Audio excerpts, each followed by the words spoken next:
अंधेरे जंगलों और एक शांत झील के बीच बसे एक छोटे से सुरम्य शहर में सारा और डेविड वर्षों से एक प्रेमपूर्ण रिश्ते में थे। उनका बंधन अटूट था, एक दुर्लभ संबंध जो समय की कसौटी पर खरा उतरा था। लेकिन उन्हें यह नहीं पता था कि इस शहर में एक खौफनाक रहस्य छिपा हुआ है। एक उदास शरद आरतू की शाम, जब सड़कों पर चंद्रमा की डरावनी छाया पड़ रही थी, सारा को एक गुमनाम प्रेषक से एक प्राचीन अलंकृत दर्पण मिला।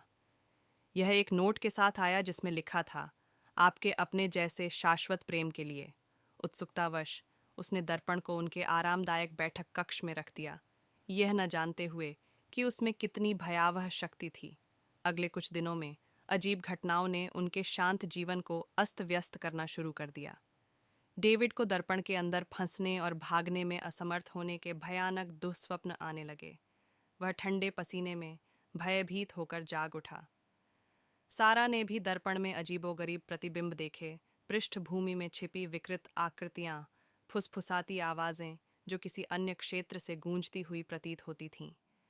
जैसे जैसे सप्ताह बीतते गए, उनकी एक समय की सुखद प्रेम कहानी उजागर होने लगी। अस्पष्ट तर्क वितर्क और क्रोध के अचानक विस्फोट ने उनके हृदय को विदीर्ण कर दिया।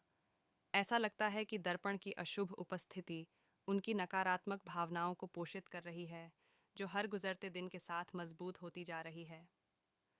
अपने रिश्ते को बचाने के लिए बेताब, उन्होंने दर्पण की उत्पत्ति की जांच करने का फैसला किया।